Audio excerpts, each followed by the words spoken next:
अब हम लोग चेक पॉइंट के बारे में देखेंगे। चेक पॉइंट्स क्या होते हैं? जो हमारी सेल साइकिल होती है, इस सेल साइकिल में हमारे कुछ चेक पॉइंट्स होते हैं।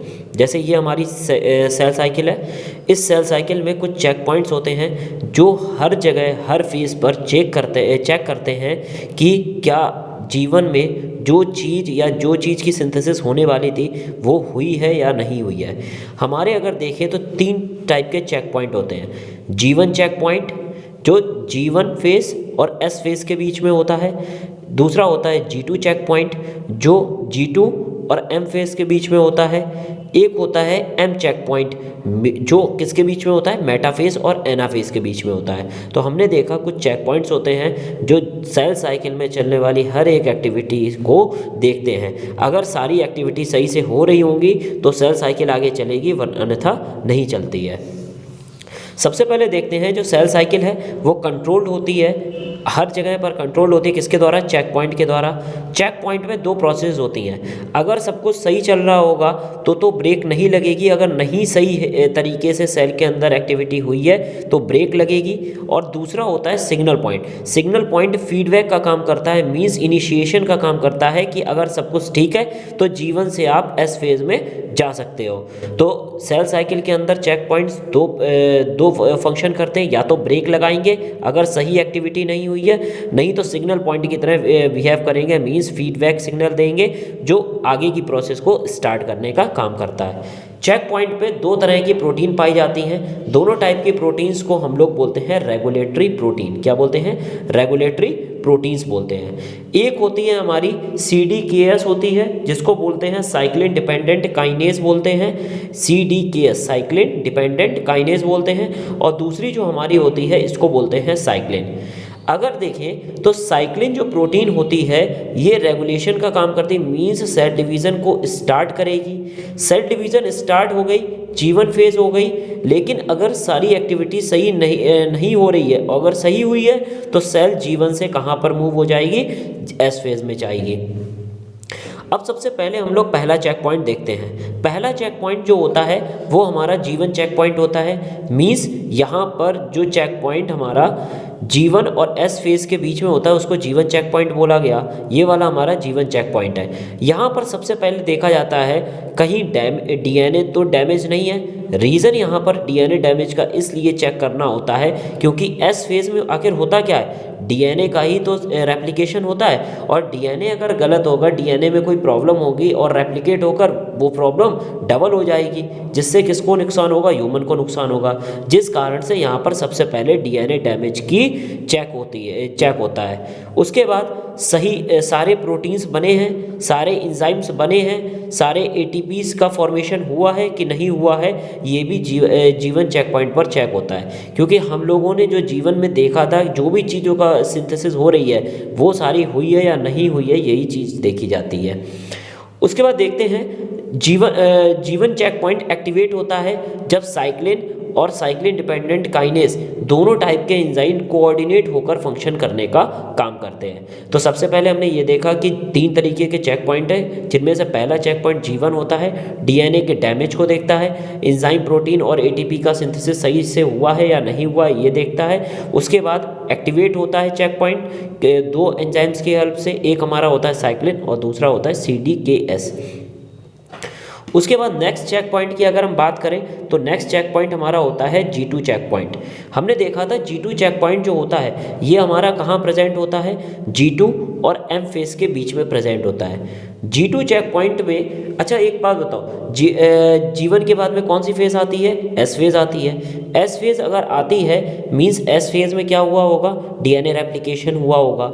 DNA रेप्लिकेशन हुआ होगा, ठीक है। उसके बाद G2 आई, G2 में फिर से एंजाइम बनते हैं, फिर से ट्यूबुलिन प्रोटीन बनती है, फिर से ATP बनते हैं। क्या G2 में जब G2 पास होकर M फेज में जाता है तो दोनों फेजेस में होने वाली प्रोसेसेस का क्रॉस चेक होता है कि DNA रेप्लिकेशन हुआ है, एंजाइम्स जो G2 में बनने वाले थे वो बने हैं, प्रोटीन्स बनने वाली थी जो स्पिंडल फाइबर्स के लिए वो बनी है कि नहीं बनी है, ATP का सिंथेसिस और स्टोरेज हुआ है कि नहीं हुआ है, ये सारी चीज़ें यहाँ पर G2 में चेक होती हैं।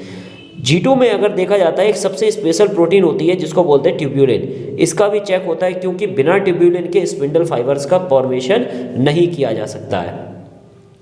लास्ट चेक पॉइंट हमारा आता है एम चेक पॉइंट। हमने देखा जो एम चेक पॉइंट होता है ये मेटाफेज और एनाफेज के बीच में होता है। जब हम लोग माइटोसिस की डिवीज़न को पढ़ेंगे तो हम देखेंगे मेटाफेज में क्रोमोसोम्स जो होते हैं वो हमारे सेल के बिल्कुल कहाँ पर जो सेल होती है हमारी उसके बिल्कुल बीचों बीच आकर अरेंज हो जाते हैं, ठीक। लेकिन ये अरेंज सही से हुए हैं या नहीं हुए हैं बीच में, इसी को चेक करने का काम करता है एम चेक पॉइंट करता है। एम चेक पॉइंट जो होता है वो इक्वेटोरियल प्लेट पर क्रोमोसोम के अरेंजमेंट को चेक करता है, प्लस ये भी देखता है कि स्पिंडल फाइबर्स जो हैं वो सही तरीके से काइनेटोकोर से अटैच हुए हैं या नहीं अटैच हुए हैं।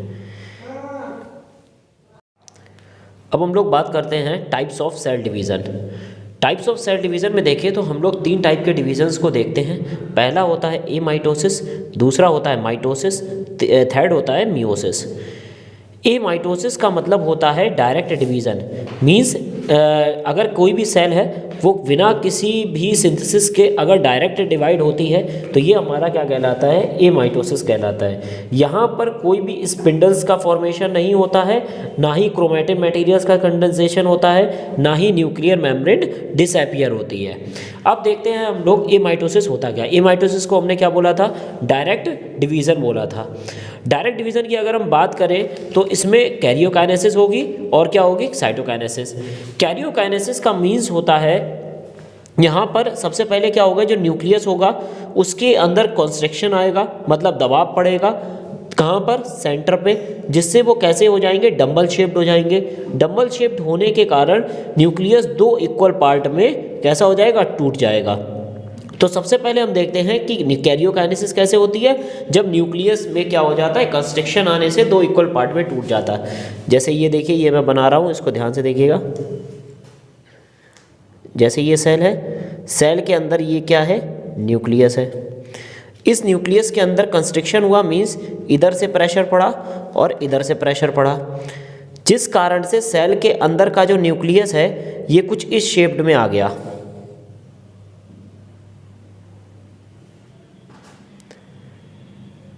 जब न्यूक्लियस पर कंस्ट्रिक्शन का प्रेशर पड़ रहा था उसी टाइम पे हमारी कौन सी प्रोसेस होती है, साइटोकाइनेसिस भी होती है। साइटोकाइनेसिस में सेल के ऊपर भी प्रेशर पड़ने लगता है बाहर से अंदर की तरफ, जिस कारण से सेल भी कैसी हो जाती है, इसी तरीके से कंस्ट्रिक्टेड हो जाती है। सेल भी कैसी हो जाएगी, इसी तरीके से कंस्ट्रिक्टेड हो जाएगी, मीन्स उसके अंदर भी क्या आएगा, दबाव आएगा, और न्यूक्लियस तो पहले से ही कंस्ट्रिक्टेड हो चुका था।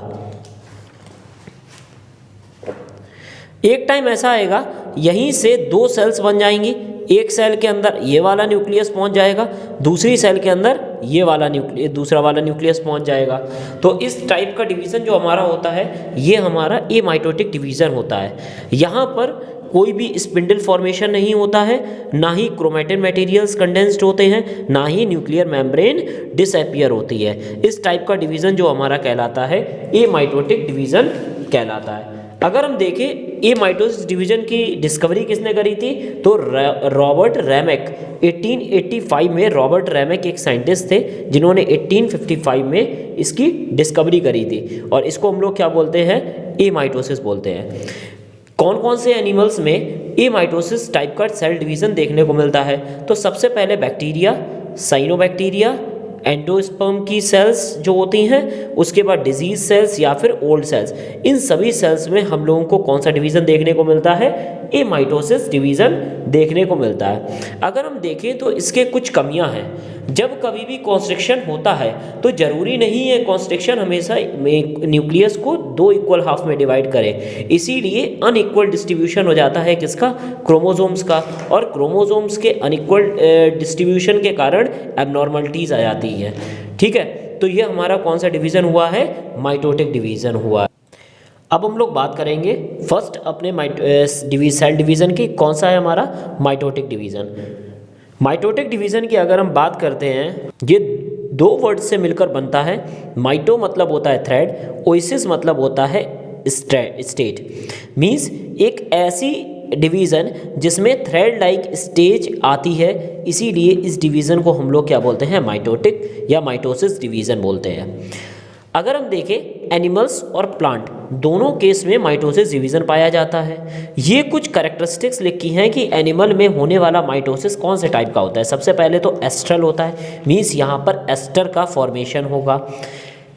प्लांट्स के अंदर एनेस्ट्रल टाइप का होता है, मीन्स यहाँ पर एस्ट्रल का फॉर्मेशन नहीं होता है। एम्फी एस्ट्रल मीन्स एस्ट्रल्स जो होते हैं वो हमारे सेंटर पर प्रेजेंट होते हैं। दोनों एस्ट्रल्स जो होते हैं वो हमारे कहाँ प्रेजेंट होते हैं, सेंटर पर। जबकि ये कैसा, अच्छा उसके बाद ये कैसा होता है, सेंट्रिक होता है। देखिए यहाँ पर एस्ट्रल बनते ही नहीं है, जिस कारण से एम्फी एस्ट्रल से अपोजिट कंडीशन यहाँ आएगी नहीं। यहाँ पर सेंट्रिक होता है, यहाँ पर भी ये कभी कैसा होता है, सेंट्रिक होता है। यहाँ पर स्पिंडल एपरेटस बनता है और यहाँ पर स्पिंडल फाइबर्स केवल बनते हैं। अब स्पिंडल फाइबर्स यहाँ क्यों बनते हैं, देखिए सारी चीज़ें एक दूसरे से कनेक्ट है, क्योंकि यहाँ पर एस्टर नहीं बनते हैं, जिस कारण से केवल और केवल स्पिंडल फाइबर्स होते हैं। अगर यहाँ एस्टर बनते, क्या बनते, एस्टर बनते, तो एस्टर और स्पिंडल फाइबर्स एक साथ क्या कहलाते हैं, स्पिंडल एपरेटस कहलाते हैं। अगर हम देखें तो माइटोसिस डिवीज़न एनिमल में किसने डिस्कवरी करी थी, फ्लेमिंग ने। वॉल्टर फ्लेमिंग एक साइंटिस्ट थे जिन्होंने एनिमल्स के अंदर माइटोसिस की डिस्कवरी करी थी। अच्छा, किस एनिमल में डिस्कवरी करी थी, तो सैलामेंडर में करी थी। किसकी करी थी, सैलामेंडर में करी थी। लेकिन अगर हम वही प्लांट के केस में देखते हैं तो प्लांट के केस में जो डिस्कवरी करी है ये स्ट्रॉसबर्गर ने करी थी। किसने करी थी, स्ट्रॉसबर्गर ने। हम ऑर्गेनिज्म में दो टाइप की सेल्स पाई जाती हैं, हैप्लॉइड एंड डिप्लॉइड। मीन्स अगर सेल के अंदर n नंबर ऑफ क्रोमोसोम्स है, means single set of chromosome है तो वो हैप्लॉइड है, डबल सेट ऑफ क्रोमोसोम है तो डिप्लॉइड है। अगर प्लांट में अगर हम देखें माइटोसिस डिवीज़न, तो हैप्लॉइड सेल्स और डिप्लॉइड सेल्स दोनों में ही माइटोसिस डिवीज़न हमको देखने को मिलता है। लेकिन अगर हम एनिमल के केस में देखें तो एनिमल के केस में हमको केवल और केवल कहाँ में देखने को मिलता है, डिप्लॉइड सेल्स में देखने को मिलता है। उसके बाद माइटोसिस डिवीज़न एनिमल्स के अंदर जर्मिनल सेल्स में भी होता है, लेकिन जर्मिनल सेल्स में होने पर वो केवल और केवल मल्टीप्लिकेटिव फेज में होता है। कौन से फेज में होता है,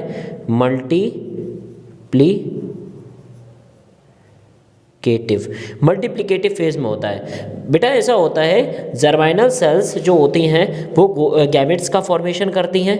मींस जैसे टेस्टिस और ओवरी, ये मेल और फीमेल के अंदर दो टाइप के गोनेट्स पाए जाते हैं। मेल गोनेट्स जो होता है उसको बोलते हैं टेस्टिस। क्या बोलते हैं, टेस्टिस। और ये टेस्टिस के अंदर छोटी छोटी सेल्स होती हैं जो आगे चल के किसका फॉर्मेशन करती हैं, गैमेट का फॉर्मेशन करती है। किसका फॉर्मेशन करेंगी, गैमेट का। इन्हीं सेल्स को हम लोग बोलते हैं जर्मिनल सेल्स। इन्हीं में जब ये गैमेट्स का फॉर्मेशन कर रही होती हैं तो उनमें कई सारे फेजेस आते हैं। एक होता है मल्टीप्लिकेटिव फेज, दूसरा होता है ग्रोथ फेज, तीसरा होता है मैचुरेशन फेज। उसी मल्टीप्लिकेटिव फेज में कौन सा डिवीज़न होता है, माइटोसिस डिवीज़न होता है। होने वाला माइटोसिस डिवीज़न से क्या बनती हैं, डॉटर सेल्स बनती हैं। ये डॉटर सेल्स जो होती हैं इनके अंदर क्रोमोसोम्स नंबर कैसे होते हैं, कांस्टेंट। मींस अगर पेरेंट्स के अंदर 23 क्रोमोसोम है, या हम ये मान के चले पेरेंट्स के अंदर अगर 24 क्रोमोसोम्स हैं, तो आने वाले दो सेल्स में भी 24 क्रोमोसोम्स होंगे। तो इट्स मीन डॉटर सेल्स जिस पेरेंट सेल से बनी है उसके अंदर क्रोमोसोम नंबर कैसे होते हैं, कांस्टेंट होते हैं। मींस वो क्वालिटेटिवली हो चाहे क्वांटिटेटिवली हो, दोनों टाइप की कैसी रहती है, सिमिलर रहती है अपने पेरेंट की तरह। अगर हम देखें phases of mitotic division, mitotic division के फेज़ की अगर हम बात करते हैं तो हम दो फेज़ देखते हैं, एक इंटरफेस और एक एम फेज़। हम लोग जो भी माइटोसिस पढ़ें या मियोसिस पढ़ें, इसमें आपको ये बात पहले से ही ध्यान रखनी है, हम लोग केवल और केवल एम फेज़ पढ़ रहे हैं। इंटरफेस हर सेल डिवीज़न में प्रेजेंट होगा। तो इंटरफेस की अगर हम बात करते हैं तो इंटरफेस पहले ही हो चुका है, G1, S और G2 फेज़ होने के बाद में एम फेज़ हो रहा है, मीन्स माइटोटिक फेज़ हो रहा है। और इस माइटोटिक फेज़ का फर्स्ट फेज़ हमारा क्या होता है, कैरियोकाइनेसिस। बेटा कैरियोकाइनेसिस की अगर हम बात करें तो कैरियो मतलब होता है न्यूक्लियस, काइनेसिस मतलब होता है डिवीज़न। मीन्स न्यूक्लियस का डिवीज़न हमारा क्या कहलाता है, कैरियोकाइनेसिस।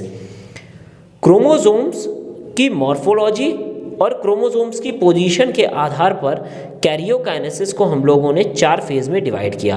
पहला होता है प्रोफेज, दूसरा होता है मेटाफेज, थर्ड वन होता है एनाफेज और लास्ट होता है हमारा टीलोफेज। तो हम लोग शॉर्ट में हम लोग पी मैट से भी आप लोग याद कर सकते हैं।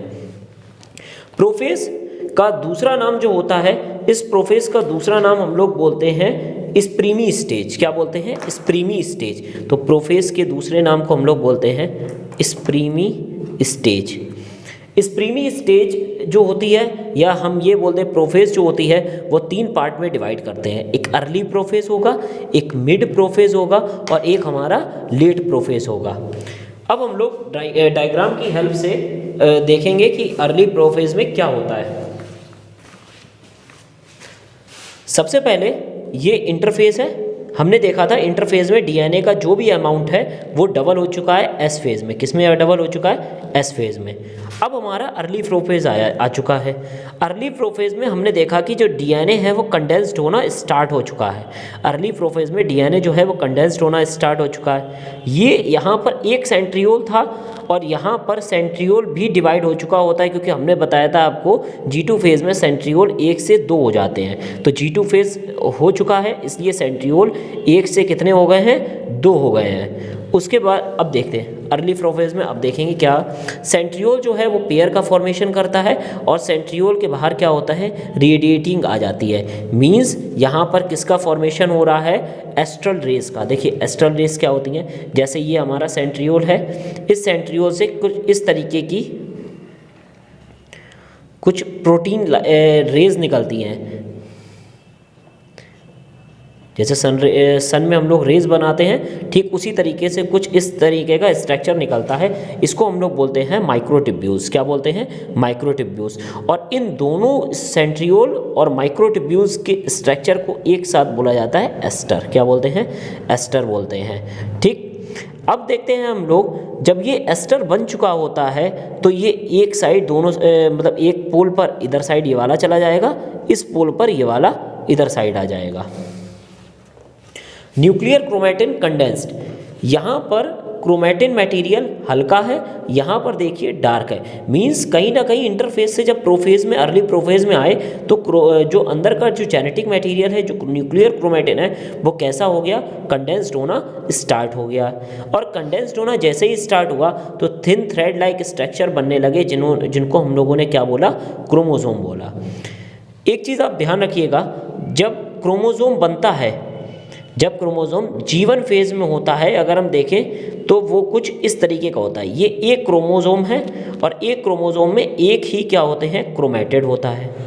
लेकिन जब अर्ली प्रोफेज होता है तो एक क्रोमोसोम में, क्योंकि ये क्रोमोसोम डबल हो जाता है S में, तो इसमें अब एक क्रोमैटिड ना होकर इसी एक क्रोमोसोम में कितने क्रोमैटिड्स हो जाते हैं? 2 क्रोमैटिड्स हो जाते हैं। इस चीज़ का आप लोगों को ध्यान रखना है। तो यहाँ पर यही बता रहा है कि एक क्रोमोसोम के अंदर 2 क्रोमैटिड्स होते हैं, क्योंकि दूसरा क्रोमैटिड्स पहले वाले क्रोमैटिड्स से बनाया गया था, जिस कारण से इसको सिस्टर क्रोमैटिड्स बोला जाता है। हमने क्या किया? इसको अच्छे से डायग्राम को हमने देखा।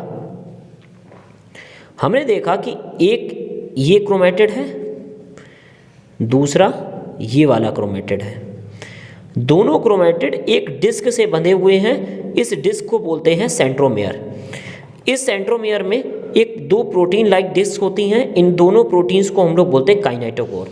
तो यही चीज़ बताई गई है कि एक क्रोमोसोम में 2 सिस्टर क्रोमैटिड्स होते हैं। दोनों कहाँ पर जुड़े हुए होते हैं? सेंट्रोमियर पर। सेंट्रोमियर पर एक डिस्क लाइक 2 प्रोटीन के डिस्क लाइक स्ट्रक्चर होते हैं, जिनको हम लोग क्या बोलते हैं? काइनेटोकोर बोलते हैं। उसके बाद अब हम देखते हैं मिड प्रोफेज। क्रोमोसोम और ज़्यादा कंडेंस्ड हो गया। दोनों एस्टर जो पास में बने हुए थे, मींस इन एस्टर का फॉर्मेशन जो दोनों पास में थे, ये अब पोल की तरफ जाने लगेंगे। उसके बाद न्यूक्लियर मेम्ब्रेन, जो ये न्यूक्लियर मेम्ब्रेन है, ये न्यूक्लियर मेम्ब्रेन और न्यूक्लियोलस दोनों डिसअपियर होना स्टार्ट हो जाएंगे। देखिए बेटा, यहाँ पर आपको एक चीज़ याद रखनी है, यहाँ पर न्यूक्लियर मेम्ब्रेन और न्यूक्लियोलस के अलावा एंडोप्लाज्मिक रेटिकुलम, गोल्गी बॉडी, ये सब भी डिसअपियर हो जाते हैं। लेकिन अगर वास्तविकता में देखा जाए तो केवल न्यूक्लियर मेम्ब्रेन और न्यूक्लियोलस ही डिसअपियर होते हैं, बाकी सब इतने छोटे लगते हैं इतने ज़्यादा साइटोप्लाज्म में कि ये सीन नहीं हो पाते हैं, जिसके लिए कई सारी बुक्स जो हैं इनको भी डिसअपियर बताती हैं, लेकिन रियलिटी में ये डिसअपियर नहीं होते हैं। साइटोप्लाज्म बढ़ने के कारण ये दिखाई नहीं पड़ते हैं। अब हम लोग बात करते हैं लेट प्रोफेज की। लेट प्रोफेज में हम लोग देखते हैं कंप्लीटली डिसअपियर हो जाते हैं। क्या क्या? Golgi body, endoplasmic reticulum, nuclear membrane and nucleolus. यहाँ पर जो लेट प्रोफेज है, यहाँ पर ये जो है ये बहुत हल्का हो चुका है, ये धीमे धीमे क्या होता है, ये सारा डिसअपियर होना स्टार्ट हो जाएगा। न्यूक्लियर मैटेरियल, अच्छा, उसके बाद सेंट्रियोल जो है, सेंट्रियोल के पेयर ये मूव हो जाएंगे, कहाँ पर पहुँच जाएंगे? पोल्स पर। देखिए ये बिल्कुल पोल्स के पास में पहुँच चुके हैं। नेक्स्ट ये क्या फॉर्म करेंगे? स्पिंडल फाइबर्स फॉर्म करेंगे। क्या फॉर्म करने स्टार्ट कर देंगे? Spindle fibres. मीन्स यहाँ से कुछ इस तरीके के थ्रेड लाइक स्ट्रक्चर निकलना स्टार्ट हो जाएंगे, जिनको हम लोग क्या बोलते हैं? स्पिंडल फाइबर्स बोलते हैं। ये थ्रेड लाइक स्ट्रक्चर निकलना स्टार्ट हो गए, इससे भी स्टार्ट हो जाएंगे। इनको हमने क्या बोल दिया? Spindle fibres. स्पिंडल फाइबर्स की अगर हम बात करें तो स्पिंडल फाइबर्स दो टाइप के होते हैं। जैसे मान लीजिए ये एक सेल है, इस सेल में एक ये वाला हमारा सेंट्रियोल है, एक ये वाला, इसमें ये माइक्रोट्यूब्यूल लगे हुए हैं जिनको एस्ट्रल बोला जाता है। यहाँ से एक स्पिंडल फाइबर निकला और वो डायरेक्ट यहाँ पर जुड़ गया, इस वाले सेंट्रियोल से निकला, इस वाले सेंट्रियोल तक जुड़ गया। ऐसे स्पिंडल फाइबर्स को हम लोग बोलते हैं कॉन्टिन्यूअस फाइबर्स। क्या बोलते हैं? Continuous fibres. लेकिन अगर कोई स्पिंडल फाइबर्स आगे की स्टेज में क्रोमोसोम से जाकर अटैच्ड होता है, इधर का इधर वाले से अटैच्ड होता है, इधर का इधर वाले से, ऐसे स्पिंडल फाइबर्स को हम लोग बोलते हैं डिसकॉन्टिन्यूअस फाइबर्स, या फिर इसका दूसरा नाम होता है क्रोमोसोमल फाइबर्स। ये किससे जुड़ते हैं? क्रोमोसोम की डिस्क प्रोटीन से जुड़ते हैं, जिसको हम लोग क्या बोलते हैं? काइनेटोकोर बोलते हैं। एस्टर और स्पिंडल फाइबर्स को एक साथ माइटोटिक एपरेटस बोलते हैं, या फिर इसका भी दूसरा नाम मैंने आपको बताया था, स्पिंडल एपरेटस भी बोला जाता है। अब बात करते हैं मेटाफेज की। मेटाफेज में क्या होता है? क्रोमोसोम बहुत ज़्यादा कंडेंस्ड हो चुके होते हैं, ठीक है, और कंडेंस्ड होने के कारण इन क्रोमोसोम्स को ईजिली क्या देखा जा सकता है। अगर हम कभी क्रोमोसोम्स की आपसे अगर क्वेश्चन पूछा जाए कि क्रोमोसोम की ईजिली स्टडी मीन्स उसके स्ट्रक्चर की स्टडी हम कब करते हैं? तो मेटाफेज में करते हैं। तो क्रोमोसोम की स्टडी हम कभी भी कहाँ करते हैं? मेटाफेज में करते हैं। उसके बाद मेटाफेज जो होती है वो कितने मिनट की होती है? 2 से 10 मिनट की केवल होती है। क्रोमोसोम्स इक्वेटर पर अरेंज हो जाते हैं। ये देखिए क्रोमोसोम्स हैं, वो जैसे मान लीजिए अगर अर्थ होती गोल है तो इसकी इक्वेटर लाइन यही तो होती, और इसी मतलब बीचों बीच अरेंज हो जाते हैं। जो बीचों बीच अरेंज होते हैं इसको हम लोग एक प्लेट की फॉर्म में रखते हैं, और इस प्लेट को हम लोग बोलते हैं या तो मेटाफेसिक प्लेट बोलते हैं, या फिर इसको मेटाफेसिक प्लेट बोला जाता है, या फिर इसको बोलते हैं इक्वेटोरियल प्लेट। क्या बोलते हैं? इक्वेटोरियल प्लेट, क्योंकि इस लाइन को हमने इक्वेटर से डिमॉन्स्ट्रेट किया था, इसीलिए इसको इक्वेटोरियल प्लेट बोला जाता है। अब एक क्रोमोसोम्स उससे 2 फाइबर्स निकलते हैं जो आपस में एक दूसरे से अटैच रहेंगे। यहाँ से जो स्पिंडल फाइबर निकला ये क्रोमोसोम के इस काइनेटोकोर को जुड़ेगा, यहाँ से जो स्पिंडल फाइबर निकला ये यहाँ से जुड़ेगा। इस तरीके से हर एक क्रोमोसोम में इसी तरीके की चीज़ें होती हैं। नेक्स्ट हम लोग देखते हैं एनाफेज। एनाफेज सबसे शॉर्ट फेज होता है और ये 2 से 3 मिनट तक चलता है। इसमें क्या होता है? सेंट्रोमेयर जो होता है वो स्प्लिट हो जाता है। मीन्स यहाँ पर हमने देखा जो दोनों सेंट्रोमेयर एक साथ थे, ये सेंट्रोमेयर स्प्लिट हो जाएगा, मतलब आधा आधा हो जाएगा, यहाँ से टूट जाएगा, और जैसे ही एक थ्रेड ऊपर की तरफ क्रोमेटिड चला जाएगा, एक क्रोमेटिड कहाँ चला जाएगा? नीचे की तरफ चला जाएगा। क्यों? क्योंकि यहाँ से जो सेंट्रियोल होता है ये स्पिंडल फाइबर्स को वापस खींचने लग जाता है, और इसके खिंचाव की वजह से दोनों क्रोमेटिड्स जो हैं वो कैसे हो जाते हैं? अलग अलग हो जाते हैं। सेंट्रोमेयर स्प्लिट होगा, जिससे डॉटर क्रोमोसोमल्स जिनको हमने क्रोमेटिड्स बोला था, इनमें से एक क्रोमेटिड्स जो है वो एक पोल पर चला जाता है।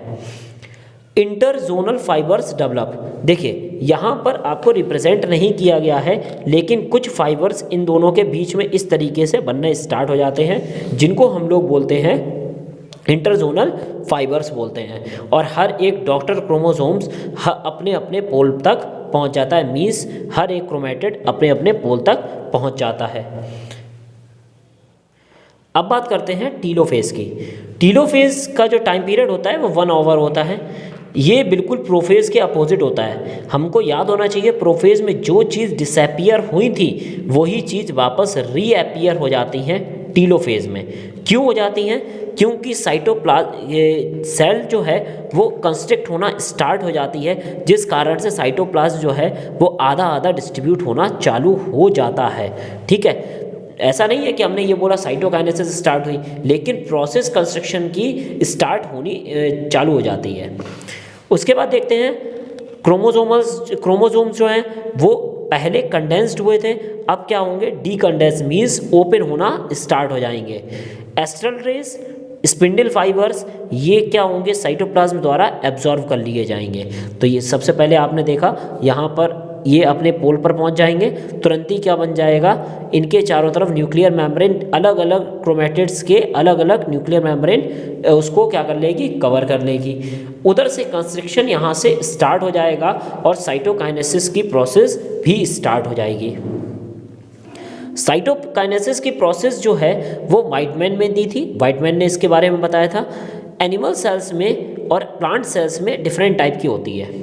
देखिए, एनिमल सेल्स में क्या होता है कि जो सेल होती है ना, ये सेल, क्योंकि यहाँ पर सेल वॉल नहीं होती है, बाहर से सेंट्रीपिटल फोर्स लगता है और सेंट्रीपिटल फोर्स इसको अंदर की तरफ दबाता है। सेल जो है वो कुछ इस तरीके से मूव करने लगती है, और ज़्यादा मूव होती है तो एक टाइम पे ऐसा आता है कि सेल जो है वो कुछ इस तरीके की हो जाती है। ये इधर से ऐसे, ये इधर से, इसका न्यूक्लियस अलग आएगा, इसका न्यूक्लियस अलग आ जाएगी। ये सेल थोड़ी छोटी बड़ी बन गई है, लेकिन दोनों इक्वल ही होती हैं। और फिर ये कैसी हो जाती हैं? पार्टीशन होकर मिडिल लैमेला बन जाता है और मिडिल लैमेला से ये दोनों अलग हो जाती हैं। तो इस टाइप का जो डिवीज़न, साइटोप्लाज्मिक डिवीज़न होता है, ये हमारा सेल फरो कहलाता है। क्या कहलाता है? सेल फरो कहलाता है। प्लांट के केस में थोड़ा डिफरेंट होता है, क्योंकि प्लांट में क्या होती है? सेल वॉल प्रेजेंट होती है, जिस कारण से यहाँ पर जो डिवीज़न होता है वो एक प्लेट के कारण बनता है और इसको हम लोग बोलते हैं सेल प्लेट। तो जब सेल प्लेट के आधार पर सेल्स डिवाइड होती हैं तो इसको हम लोग बोलते हैं सेल प्लेट डिवीज़न, या फिर इसको हम लोग बोलते हैं सेंट्रीफ्यूगल डिवीज़न। क्या बोलते हैं? Centrifugal division. और इसको क्या बोलते हैं? सेंट्रीपिटल। अगर हम देखें तो माइटोसिस क्यों होती है, तो इसके 3 आंसर होते हैं। सबसे पहले माइटोसिस हेल्प करती है एसेक्सुअल रिप्रोडक्शन में। माइटोसिस किसी भी सेल्स की ग्रोथ में या जाइगोट की ग्रोथ में और डेवलपमेंट में हेल्प करती है। उसके बाद में अगर पेरेंट्स के करैक्टर को सेम ट्रांसफ़र करना है डॉटर सेल्स में, तो ये भी किसके कारण हो सकता है? माइटोसिस के कारण हो सकता है। तो इस वीडियो में हम लोगों ने माइटोसिस को देखा था। नेक्स्ट वीडियो में हम लोग मियोसिस सेल डिवीज़न के बारे में डिस्कस करेंगे। Thank you very much.